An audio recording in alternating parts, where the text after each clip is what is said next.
Pemkot Bandar Lampung mencatat saat ini ada sebanyak 99 destinasi wisata yang ada di kota Bandar Lampung.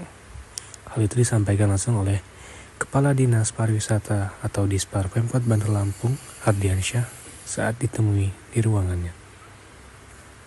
Ia mengungkapkan sebelumnya destinasi wisata di Bandar Lampung ada sebanyak 91 destinasi wisata.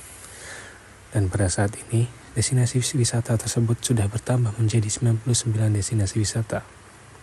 Ia mengatakan 99 destinasi wisata di Bandar Lampung itu terbagi dari jenis wisata alam hingga wisata olahraga.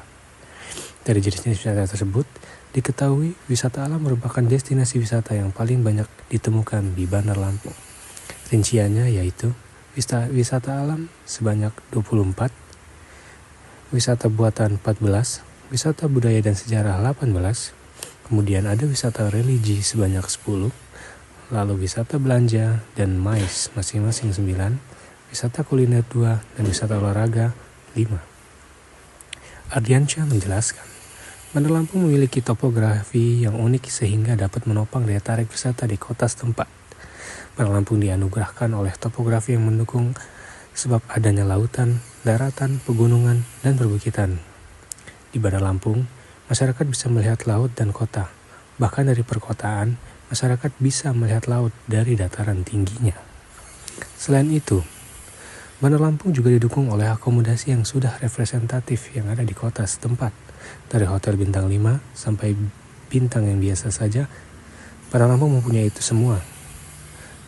Terakhir, ia berharap agar destinasi wisata di Bandar Lampung bisa semakin berkembang dan bisa bersaing dengan daerah lain, sehingga nantinya bisa berdampak pada kemajuan kota Bandar Lampung dan mempengaruhi perputaran roda ekonomi yang baik. Untuk destinasi sendiri di kota Bandar Lampung ini ya, total kita dari semua destinasi ada 99. Dari 99 itu terbagi dari destinasi alam, ya, buatan, kemudian religi, ya. Terus ada juga di antara itu yang kita kelola sendiri. Yang dikelola oleh pemerintah kota ada 3, yaitu destinasi wisatanya Sumur Putri, kemudian air terjun Batu Putu, ya, kemudian hutan kera yang ada di Sumur Batu. Itu yang kita kelola sendiri. Selebihnya itu punya swasta, ya.